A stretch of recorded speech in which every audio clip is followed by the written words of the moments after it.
Welcome to the Health Data Forum Global Hybrid Summit in Wales. We are thrilled to announce the launch of the Health Data Forum Global Hybrid Summit, a landmark event bringing together the brightest minds in health data from around the world. In today's rapidly evolving world, health data is more crucial than ever. This summit will explore how data can transform healthcare, improve patient outcomes, and drive medical innovation. Prepare for engaging keynotes, interactive workshops, and unparalleled networking opportunities. You'll gain insights into the latest trends, technologies, and ethical considerations in health data. This summit is for healthcare professionals, data scientists, researchers, policymakers, and anyone passionate about the future of health data. Whether you prefer to join us in person or virtually, our hybrid format ensures accessibility for everyone. Experience the summit from anywhere in the world. And for those joining us in person, prepare to be captivated by the beauty of Wales, our incredible host nation, offering a unique blend of history, culture, and natural splendor. Don't miss out on this unparalleled opportunity to be part of the future of health data. Register now to secure your spot.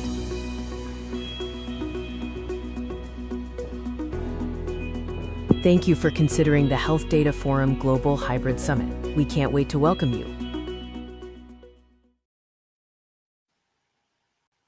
Greetings everyone, dear viewers. It's a great pleasure to be back here with all of you today. And again, with the Data First, AI Later initiative, we have the global movement. A pleasure to introduce our guest speaker today, Dr. Raunaq Pradhan.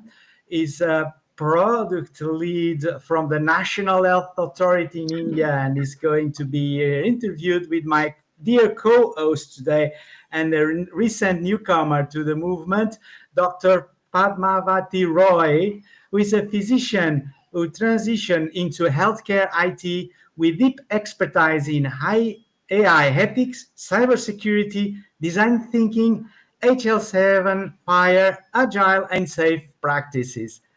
As a former chair of the Healthcare Forum, the Open Group, she has extensively led initiatives in intellectual property, patents, and responsible digital innovation. Dr. Padmavathi Roy champions the patient-centric and standards-based healthcare transformation. Welcome, everybody. Welcome, my co-host, and welcome, Dr. Raunaq Pradhan. Thanks a lot, Paul. Thank you. So I would like to introduce Dr. Raunaq. Dr. Raunaq Pradhan has done his BTech in biomedical engineering from NIT Rourkela. And then he did a PhD in very young age in electronics engineering from NTU Singapore. Over the last 8+ years, he has worked across health education and public systems, building products that improve how people access and experience essential services.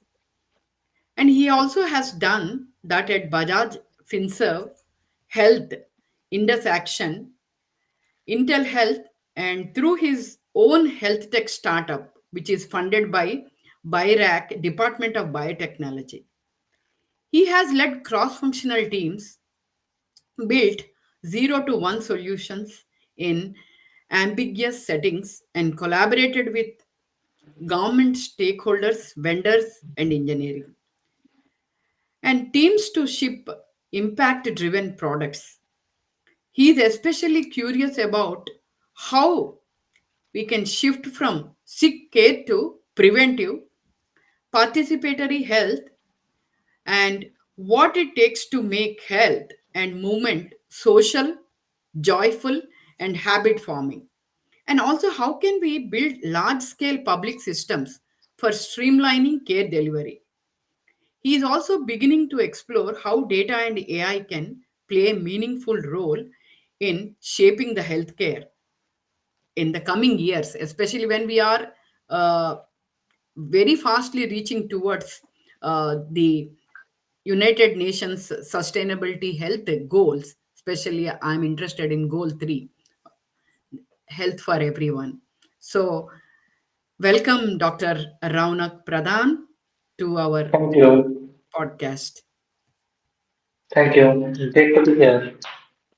It's really, really great to have you here. And Padma, before you take the lead on the questions, I see, and Raunak, if I may ask you, because besides you being a strong data specialist and obviously contributing tremendously to what's now happening in the scenes in the digital health in India, but I see from your profile you are also a social innovator, a social entrepreneur, and you have founded Right.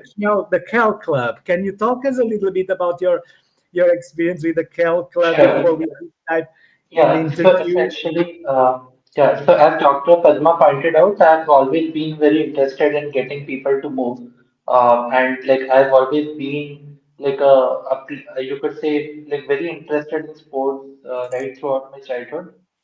So because I've been interested in sports and I continue enjoying playing sports, I feel that everybody should have some movement in their life. There is one aspect of people who are more gym goers and who are like very focused on healthcare, health in general. But on the same time, like because all of us as kids we used to play, how can we bring some of that community aspect to our day-to-day lives today, where all of us are very busy? But at least in urban setups and tier two, tier three setups in India, everybody has had some exposure with sports growing up. So how can we bring some of that lifestyle from like from our childhood back to while we are growing up to ensure that there is some movement in our lives which Yeah. helps us stay healthier. So with Khel Club, what we were essentially trying to do is get people to play more sports.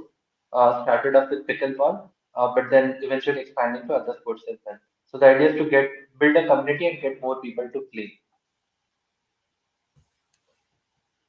Fantastic, fantastic. But over to you, Padma, please. We have prepared a set of questions. Yeah. Thanks a lot, Paul. So, Raunak, could Yeah. you walk us through the evolution of Ayushman Bharat Digital Mission and how do you think that it has transformed India's healthcare landscape from the fragmented medical records to a most federated and interoperable ecosystem? Sure. So, so essentially, the crux of Ayushman Bharat Digital Mission, which is ABDM, the seeds of it were sown large, like long back before COVID came into picture. There are a lot of public health programs in India where ASHA workers are supposed to collect data. ASHA workers are the field people on ground who are responsible for delivery of healthcare at the last mile. So they were already collecting a lot of data in different shapes and forms. But as a part of the National Digital Health Blueprint, which was released in 2016, 2017 by NITI Aayog, one of Mhm. the focus areas was how do we make meaningful sense of all of this data, which is being collected by ASHA workers for public care Yeah. delivery, right? Mm. So, and while there were hospitals which were using some sort of EMR in their day-to-day practice to streamline operations, all of it was very distributed. There was Mhm. no correlation. If I, as a patient, walk into a government setup and then a private setup tomorrow, I had to carry my health records individually from one setup to the other, and Yeah. nobody was giving me access to the right set of data.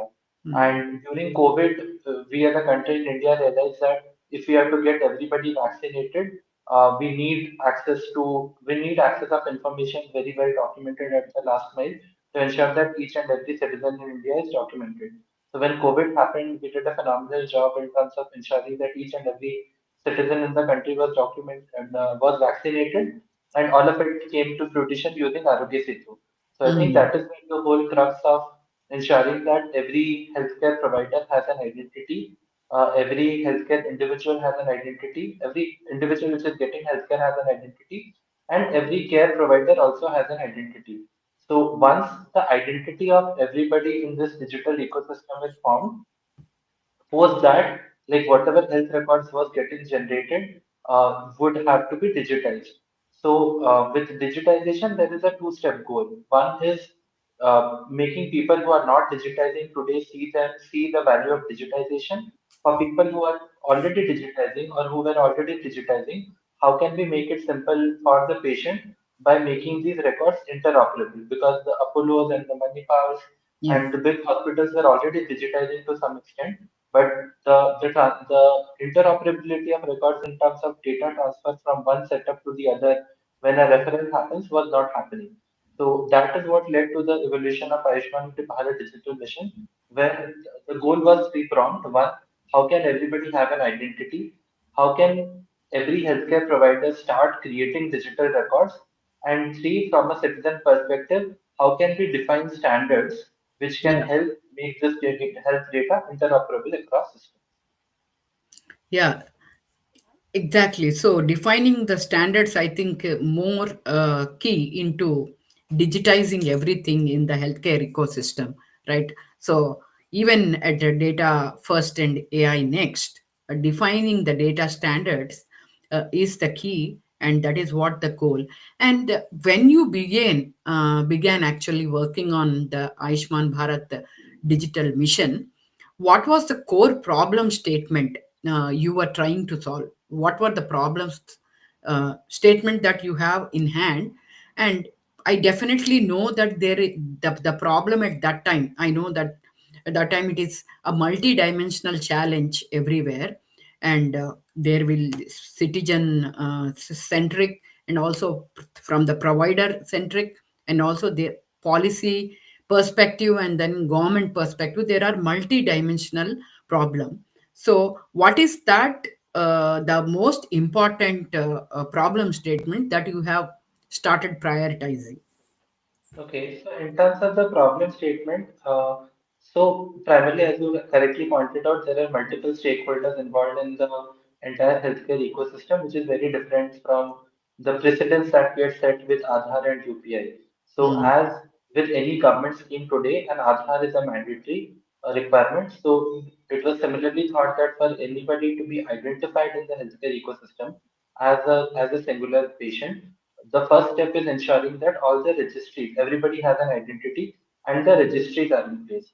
So a unified patient registry, a unified healthcare professional registry, a unified healthcare facility registry. So that was the base of which, like the base of the problem statement where once everybody starts having a unique digital health identity is when we can start linking records, right? And the second, the problem statement, because everybody was already generating some sort of data, the goal was how do we make it interoperable? So one of the critical key points here is like implementation of fire servers, for example, or digitizing healthcare is an enormous activity, and not everybody has the capacity or the funds or the technical knowledge to be able to do it. So the one of the core problem statements was to focus on like let people generate data the way they are, let people focus on storing data the way they are. How Mm. can we make it interoperable across systems by defining standards which only come into picture where interoperability is needed? It is Mhm. not needed to store the data in files because that will require humongous cost. It will not make sense also for a country like India at this point to invest so much into health, for hospitals to spend so much into digitizing or changing their entire ecosystem because that takes the focus from patient care to digitization. Yeah. So how do we make keep citizen at the center of it and ensure that if a citizen needs access to the data, which is consent driven, how can we define standards which ensure that the data between the system A and system B can be understood by each Okay. Yeah. So when you are actually designing the ABDM, and also the what, can you share the core architecture technology principles that underpin the ABDM, and how critical is the quality of data? Because you have just spoken about data, and which is disparate obviously into various systems or various places, and you wanted to use data as it is wherever it is, let it be, because we cannot disturb anything because in the patient centric care. So what is that core technology principles that you have considered uh, for the ABDM, and also what is the and how critical is the quality of data for making these principles effective in real world implementation? Sure. So I think the core technology principles that underpin ABDM, one of which we already spoke about, is interoperability, which is to say that information across different systems must be understood by each other when Mhm. data is getting transferred, right? So that is one. It is not about ensuring that everybody follows a certain protocol. Only when you're transferring data, how can you follow a certain standard, which will Mhm. ensure that the data is being understood by different systems. Second is federated architecture as compared to NHS in the UK, which for its public care delivery, ensures that all the data is segregated, is concentrated at one place. In India, storing so much of data, putting so much money into like storage costs, servers, and all of that is expensive, which is why we follow a federated architecture where we say whoever is the data creator will continue to store the data only when there is somebody who else who wants access to it can they should they share the data. So that is the second is federated architecture. The third is consent driven. So the by nature of whatever healthcare data is getting generated, the data creator has a copy to the sorry, has a access to a copy of the data, and whoever for it is generated for, which is the patient, has a copy of the data. So today in real world also, if we remove digitization, like if I go to a doctor, the doctor gives me a prescription. So the doctor has a copy of ensuring that in their system they have a copy of what the patient was diagnosed with or what medicines have been given, and the patient gets a copy of it. So mimicking those real world principles, if I want to take the data from say Doctor A to Doctor B tomorrow, if I have been referred from Doctor A to Doctor B, the patient itself carries that file. So here also in the digital world, if we are sharing information across one system to the other, it has to be driven with user consent, where the Mhm. user defines how long is the data accessible for, who can access, what sort of data can they access. So these are the three core technology principles that underpin ABDM. And in terms of data quality, for any sort of analysis to be done in real world or for the government to identify where do we put vaccinations, where is more incidents of TB or tuberculosis or dengue or anything of that sort happening, ensuring that whatever data is getting captured is done in a structured manner is very important. Yeah. So when you are talking about the federated architecture and also data stays with where it is originated, but just a patient will have in the real world, for example, patient go to hospital A, there some tests and some prescriptions are being given to this patient, and then patient goes to hospital B, then how a patient will be able to show hospital A's investigations or prescription of the doctor in the hospital B? Can you simplify this for the sake of the audience? Yeah. So, if we talk about simplifying it, let us take a user journey, right? So, I am a patient. I walk into a hospital. The hospital is using, say, a hospital management information system, which is, say, provided by Practo, for example, Mm. right? So, whatever data, so if I do a consultation there, my patient details go into the system Practo, which is being used by hospital A. A digital record is generated and I'm getting a copy of that digital record on my phone, right? So now when I walk into hospital B, so when I walk into hospital A, like there is a digital health record which was created for Raunaq with a ABHA ID, which we call as Ayushman Bharat Health Account ID, that is generated for a patient, say patient Raunaq, and it has tagged and known to the system that the consent manager gateway in between essentially gets known that a digital health record for Raunaq was created. Now, Mm-hmm. if you go to Hospital B is using a different platform. Say, for example, they're using Eka Care. Now, if Hospital B is using Eka Care, the doctor there logs in, enters the Ayushman Bharat Health Account ID of Raunaq, and sends a consent request to Raunaq that I want to access your health records from Hospital A. When the user sends a consent request, the consent request comes to a mobile application in the form of an SMS, also in the form of a mobile application notification also, that Dr. B from hospital, say B, who's using XYZ software, is wanting to get access to your health records. So the moment I provide a consent request as consent granted, I am giving access to my lab reports and prescriptions. These are the only two information. I'm not sharing anything else. So as a user, I can define how granular I want the data access to be given to. So once I give access that yes, my prescriptions and my lab reports can be shared to Dr. B, who is sitting out of hospital B. So the data gets shared from hospital A to hospital B directly. And the user also gets notified that their health and information has been shared. So that is how it works in real life.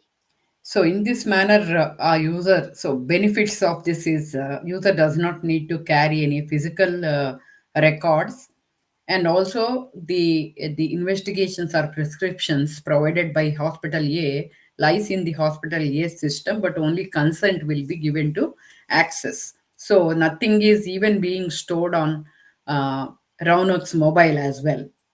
It's Correct. just a link. Yeah, and nothing is stored on the central server also. The central server consent framework, consent manager gateway only knows that a health record for Ronak was created and Yeah. hospital will send a consent request to Ronak and Ronak approved it. That's it. Yeah.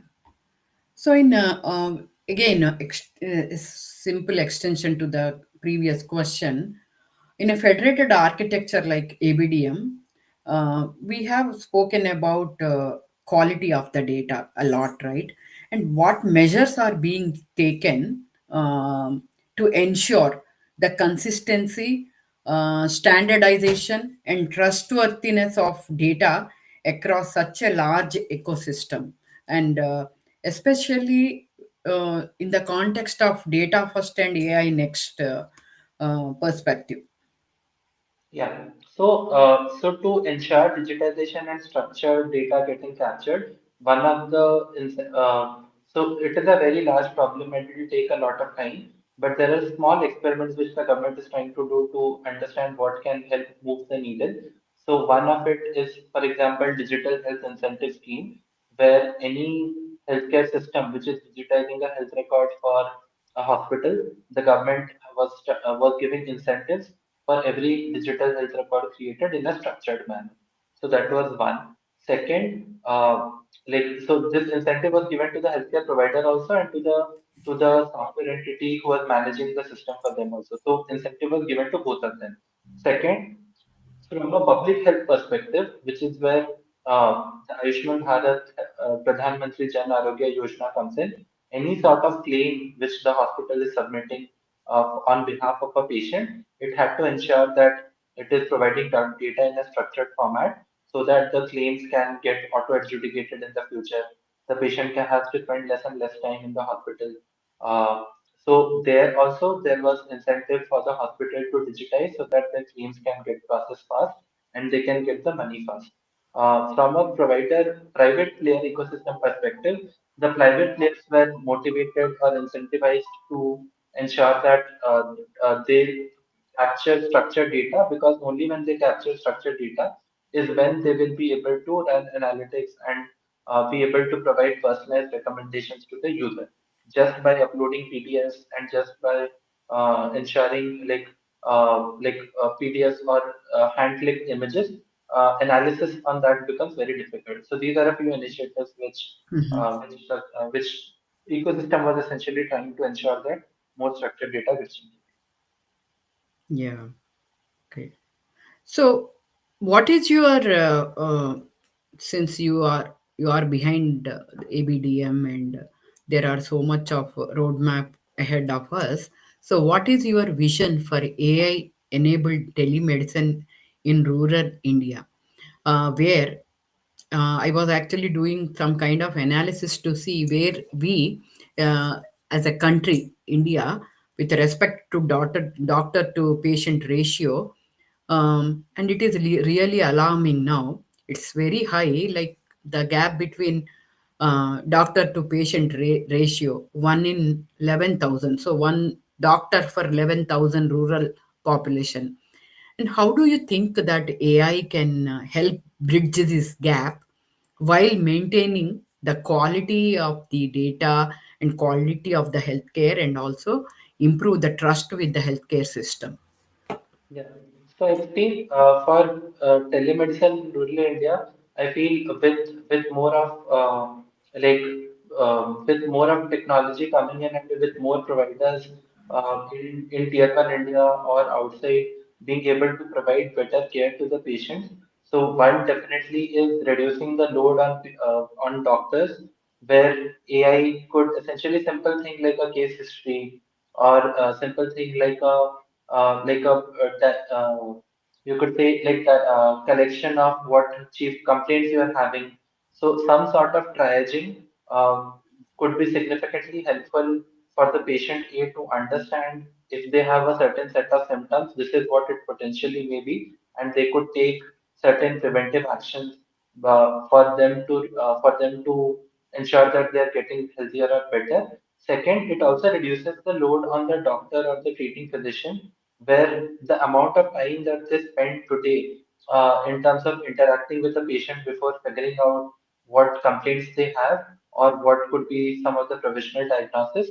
I feel AI could also play a certain significant role there in terms of just reducing the time spent between a doctor and the patient. It definitely does not address the high doctor to patient ratio that we have, but it reduces the load on the Yeah. healthcare system in terms of ensuring that some of these patients who actually go to doctors for very routine checkups and things like that could be handled with some sort of triaging at a technology or at a system level, and that is where I feel in rural communities, ASHA workers play a very significant role because they already have that sense of empathy with the community.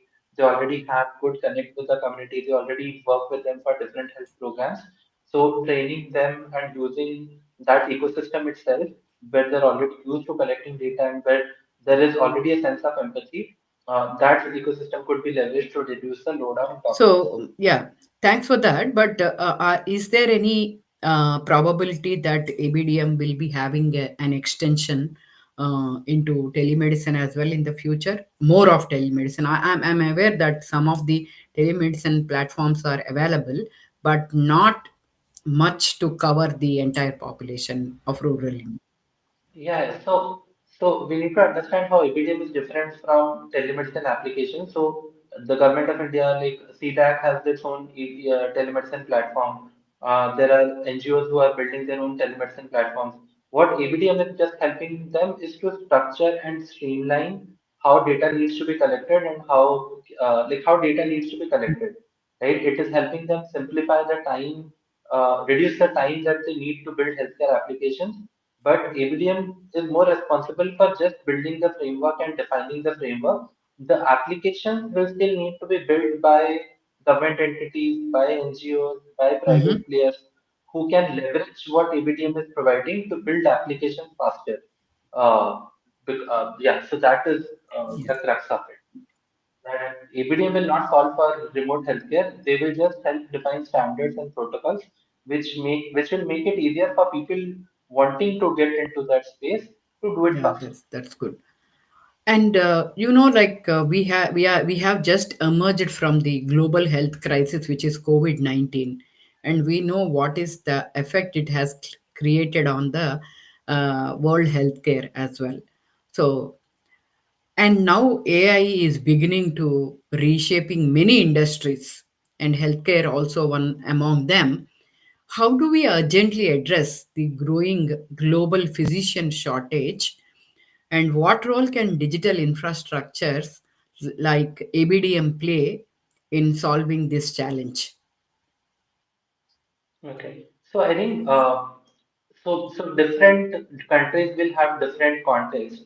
For example, NHS has done a great job at digitization and ensuring that good data gets collected, and for them to use that data to solve public healthcare challenges. In India, it is a bit of a different structure where because predominant of our healthcare is private Hmm. driven, like ensuring that the private healthcare system also gets digitized is important for interoperability and sharing of data to happen. So I feel different countries will have different sort of approaches. What I definitely see happening is, like say for example, the medical tourism industry to go up. There are countries like Africa which don't have access to a lot of healthcare services today. Like them leveraging something which India is providing in terms of telemedicine and in terms of availability of doctors, that collaboration between countries happening where there is less access to healthcare. So technology, I feel, would play a very significant role there in terms of connecting patients in Africa to patients in India, in terms of helping them digitize, in terms of the DPI movement. There's already quite a bit of work in the digital public infrastructure movement going to countries where there is need for digitization. So I see more of these collaborations happening at the technology and the platform level. However, the local context of what healthcare is will continue to stay very local and relevant to what their geography is. And every country will have its own approach of solving for it. But at a macro level, I think sharing of data, sharing of best practices, these are things which can help the global community as a whole. Yeah, exactly. I agree with the point where Africa and some of the other areas where healthcare is not approachable. Recently, I have written an article as well about Fellow Paper Train, which provides in a train. So, in such kind of remote areas, definitely telehealth is going to play a major role. And when you rightly mentioned technology, with technology we can actually create such kind of facilities into the world healthcare scenario. And with that, do you agree with the idea that future of healthcare is not about humans versus machines, definitely, but both, but about humans working with machines, uh, like AI. How prepared is the Ministry of Health in India to adopt and scale AI enabled healthcare services responsibly? Yeah, so I think the government is already doing quite a bit of work. So there's this organization called DIRA, which is Department of Biotechnology, which funds a lot of deep tech innovations happening in the country in terms of diagnosis, in terms of early prevention, in terms of cure as well. So I think that is one trajectory where deep tech innovations are continued to get supported by the Department of Biotechnology. On the other side, there is the digital health side of things, which have to work in tandem with whatever devices exist to collect the right set of data. So I think that is the second trajectory where a lot of private innovators are also now being encouraged to ensure to develop new tools, to develop faster methods of digitization, to enable simpler methods of digitization. So that is the second trajectory. And then what brings all of it together is good data, right? Yeah, So once we have enough funding or enough support on the deep tech side, then we have on the deep tech slash devices side, then we have enough support on the digitization side via ABDM. And on the third side becomes like enabling organizations or NGOs to collect the right set of data and ensuring that whatever data we are collecting is collected in the right manner. I think AI is still some time away, but what the government is definitely trying to do is define patterns for how data needs to be collected and what you can do with the data, which is where the consent framework also comes in, where using the data in the right way is something which the government is now trying to look at to see that hmm, now we have so much data.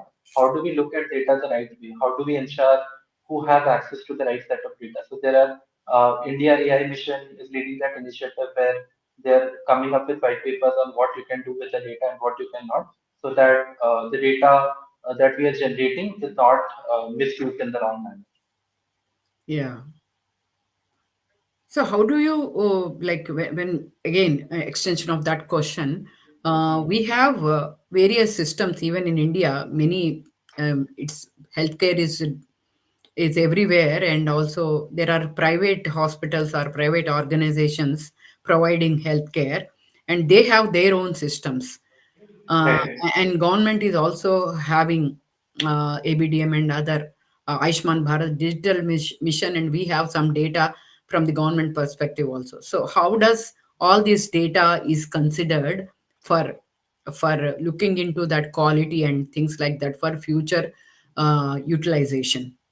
Yeah, so I think what the government is doing, or what the ecosystem is also doing, is defining those principles so that data is not misused. Hmm. So coming up with regulations, coming up with principles which say this is how the data can be consumed, because like there's no control on who's generating what sort of data. Hmm. And in India, for lack of a better word, there's no central regulator as such, right? Yeah. So that makes it a bit challenging, But I think the larger mission of ensuring that India becomes a more healthier nation and everybody has access to the right healthcare, and everybody has access to the right healthcare, and also at the same time healthcare which makes them better in terms of the correct diagnosis being evidence-based health as we talk about. So I think as a country, while we are trying to move towards evidence-based health, it is important that all the stakeholders are aligned towards evidence-based health as a mission, which will ensure as a result that all the data that is getting collected is collected in the right manner and is getting used in the right manner. Yeah. And my final question for today's interview is privacy and information security are of utmost importance anywhere, especially in the healthcare, and especially when we talk about the frameworks like HIPAA and GDPR. And how does ABDM address these privacy and security concerns, Yeah. particularly around patient consent, data encryption, and protection? You just spoke about misuse, protection against misuse, while still enabling interoperability at scale. Yeah. So I think what ABDM does is any application which is getting ABDM certified at this point of time has to follow certain protocols, which is in terms of like VAPT or any sort of certification, circular certifications defined by ISO, which are Mhm. mandated for any application handling the data. Right? Okay. So because it is baked into ABDM certification as a process, by default, ABDM ensures that all the consent laws are followed, data is not getting leaked. So as a part of the certification process itself, any entity which is trying to like get ABDM certified or handle medical data will ensure that the basic minimum requirements are getting certified. So Mhm. that is how it is ensuring that like there's no misuse of data. And the certification also needs to get renewed over a period of time. Yeah. Yeah. Also, when previously you spoke about the regulations, we don't have data regulations. So, Right. I what think kind of proposals that the you? the Data Security Act is still in progress. I think it's a matter of time before that becomes a reality. So once that comes into picture, everybody will be required to conform to that if they are Yeah. building any digital system. So I think with that regulation becoming an act, slowly we'll move towards that direction. Okay. And also you mentioned about ABDM certification. So what does it mean? Does the all these private entities who have their own systems like EHR, EMRs need to Mhm. get certified, have a ABDM certification for the quality or the uh, Correct, correct. At this point of time, it's not mandated, uh-huh. but over a period of time, I think people will start conforming to the standard. So Yeah. there's a process that people need to follow, which they can find out on ebdm.gov.in in terms of Mhm. how do you get your application certified. Yeah. That's wonderful. Thank you, Dr. Pradhan, for Thank sharing you. your insights and practical experiences with us. And your work on fire and ABDM is inspiring and Thank you so sets a much. strong example of what it means to build ethical, scalable, and interoperable healthcare system. Thank you. Lovely talking to you. Thanks a lot. Thank you. Thank you. And to our audience, if you want to explore further, please check the link shared by Dr. Pradhan in the description. So I would request you to share anything which our viewers can access. And don't forget to like, share, and subscribe our channel at Data First and AI Next. Thank you. Thanks a lot. Thanks a lot. Yes. Thank you. Thank you so much. Thank you so much, Padma, for these wonderful interviews, Dr. Ronak. It's really amazing insights we get here today from you. Thank you so much, dear viewers, for staying with us in this another episode of Data First AI Later interview. This time with Dr. Raunaq Pradhan, product lead from National Health Authority India. Thank Thank Thank you. you you, so everyone. much, and stay Have a tuned. wonderful rest of the day, all of you. Cheers. Yeah. Everybody's looking for a healthcare system they can trust. In the age of AI, transparency and ethical data practices are revolutionizing healthcare. By ensuring that data is handled with care, we build trust among patients, healthcare professionals, and stakeholders. Why does this matter? Ethical AI ensures that every decision made is aligned with human values, providing accountability and eliminating bias. This means better outcomes for everyone involved. But it's not just about technology, it's about trust. When patients know their data is safe and used ethically, they feel more confident and engaged in their healthcare journey. Let's embrace transparency and ethical data practices, because a trusted healthcare system is a better healthcare system. Transforming healthcare, one ethical step at a time.